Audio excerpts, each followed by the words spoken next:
ഇന്നത്തെ special broccoli തോരനാണ്.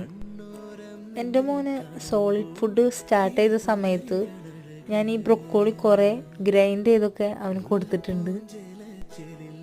പിന്നെ എല്ലാ ഫുഡും കഴിച്ചു തുടങ്ങിയപ്പോൾ അവന് ഇതിൻ്റെ ടേസ്റ്റ് ഇഷ്ടമില്ലാണ്ടായി. അതുകൊണ്ട് തന്നെ ഞാൻ നാട്ടിൽ വെച്ച് പിന്നെ ബ്രൊക്കോളി അങ്ങനെ അധികം വാങ്ങാറില്ലായിരുന്നു. UK നമ്മൾ താമസിക്കുന്നിടത്ത് അടുത്തൊന്നും തന്നെ ഇന്ത്യൻ സ്റ്റോർ ഇല്ല. അതുകൊണ്ട് തന്നെ നാട്ടിലത്തെ പോലത്തെ വെജിറ്റബിൾസ് ഒന്നും എനിക്ക് ഇവിടെ കിട്ടാനില്ലാണ്ടായപ്പോഴാണ് ഞാൻ എന്നാൽ ബ്രൊക്കോളി ഒന്ന് ട്രൈ ചെയ്യാമെന്ന് വിചാരിച്ചത്. ഇത് കുക്ക് ചെയ്യാൻ ഭയങ്കര സിമ്പിളാണ്. ബ്രൊക്കോളി കുറച്ച് ഉപ്പിട്ട വെള്ളത്തിൽ കുക്ക് ചെയ്തെടുക്കണം. ഓവർ കുക്കാവാൻ പാടില്ല, ജസ്റ്റ് ഒന്ന് ബോയിലായാൽ മതി. പിന്നെ കുറച്ച് ഗാർലിക്കും ഒണിയനും സൺഫ്ലവർ ഓയിലിൽ സോട്ട് ചെയ്ത് ആവശ്യത്തിന് ഉപ്പും ചില്ലി ഫ്ലേക്സും ഇട്ട് ബ്രൊക്കോളി കുക്ക് ചെയ്തതും കൂടി ഇട്ടിട്ട് മിക്സ് ചെയ്തെടുക്കുക. ഇങ്ങനെ കുക്ക് ചെയ്യണോണ്ട് തന്നെ യാഷും ഇപ്പം ബ്രൊക്കോളിയൊക്കെ